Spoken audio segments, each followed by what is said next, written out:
जो मेरी इज्जत करता है, ऐसा समझदार पति मुझे मिला है। पापा जब से ऑफिस से लौटे हैं, मम्मी से पता नहीं क्या बातें किए जा रहे हैं। मुझे कुछ भी समझ नहीं आ रहा है। कान तो लगा रही हूँ पर कुछ पल्ले नहीं पड़ा। थोड़ी देर बाद दोनों मेरे कमरे में आए और बोले, पापा के दोस्त हैं ना श्याम अंकल, उन्होंने तुम्हारा हाथ मांगा है अपने बेटे राजीव के लिए। दोनों के चेहरे से खुशी टपक सी पड़ रही थी।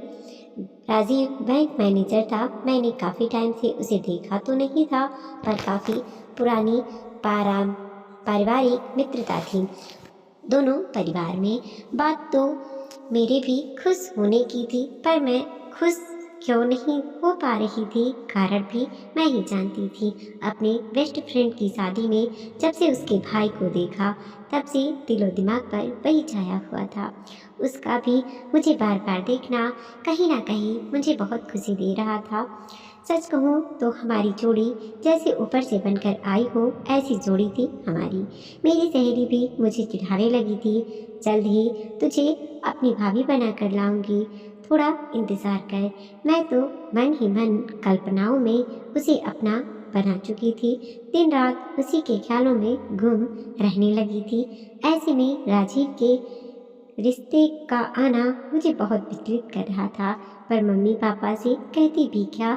सहेली तो ब्याह कर 7 समुंदर पार जा चुकी थी। अगले दिन श्याम अंकल को पूरे परिवार के साथ खाने पर बुलाया गया। आंटी, राजीव और उसकी छोटी बहन रीता आई। मुझे बुलाया गया। उठती निगाह से राजीव को देखा। सामान शक्ल सूरत का, सामान कद काठी का हंसमुख सा लड़का था। मुझे लगा ये मेरे साथ कैसा लगेगा। कहाँ मैं सुंदर गोरी, इतनी खूबसूरत, कहाँ वो बिल्कुल साधारण।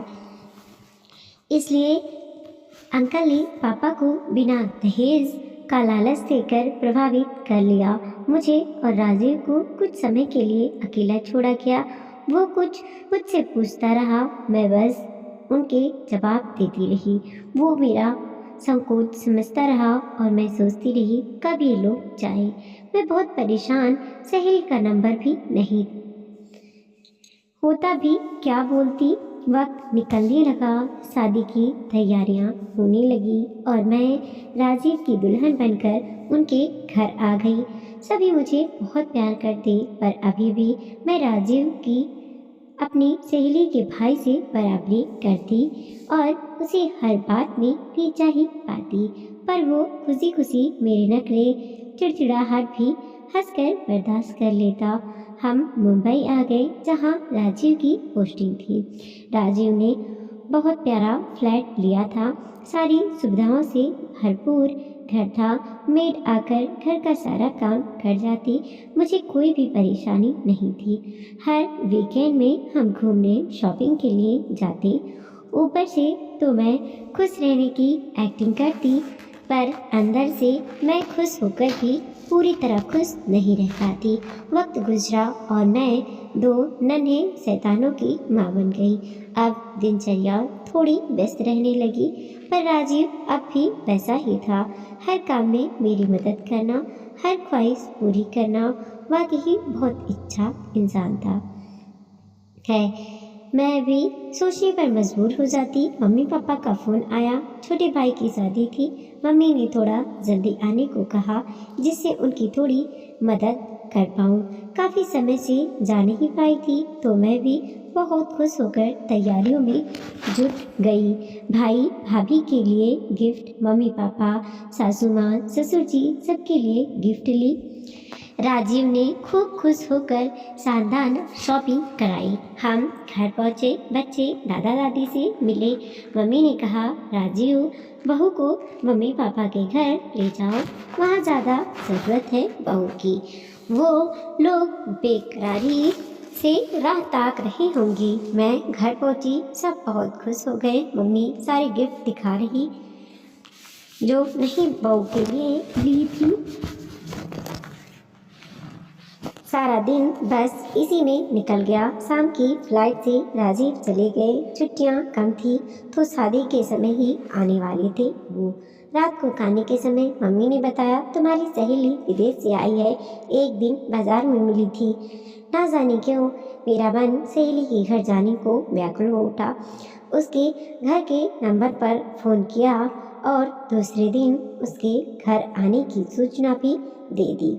कुछ अजीब सा महसूस कर रही थी, फिर भी जाना चाहती थी। कैसे ही उसके घर पहुंची, जोर जोर से चिल्लाने की झगड़ने की आवाज़ आने लगी। अंदर धीरे से कदम रखा तो देखा सहेली के जिस भाई के लिए मैं दीवानी रही, अपनी खूबसूरत जिंदगी, अपने इतने प्यार करने वाले पति को कम तर समझती रही, वो अपनी बीवी से झगड़ा कर रहा था, माता पिता से बदसलूकी कर रहा था। मुझे देखकर अर्धभोर सी हंसी हंसा। ऊपर से नीचे देखने का इतना गंदा ढंग था कि वहाँ खड़ा रहना भी मेरे लिए दुर्भार हो गया। मैं उल्टे पाँव अपने घर की तरफ भागी। मुझे अपनी किस्मत पर, अपने पति पर फक्र महसूस हो रहा था। सिर्फ लुक्स, स्मार्टनेस देखना ही काफ़ी नहीं, एक अच्छा इंसान और अच्छी सोच, अच्छा चरित्र होना भी बहुत ज़रूरी है। ईश्वर के सामने खड़ी अपनी गलतियों की माफ़ी मांग रही हूँ, जिसने मुझे गलत होने से बचाया और राजीव जैसा समझदार पति दिया। वीडियो को लाइक कीजिए, कमेंट कीजिए और अपने दोस्तों के साथ ज़रूर शेयर कीजिए। चैनल पर नए हैं प्लीज़ सब्सक्राइब कीजिए और देखते रहिए मोटिवेशनल स्टोरी। मिलते हैं और अगले नए वीडियो के साथ।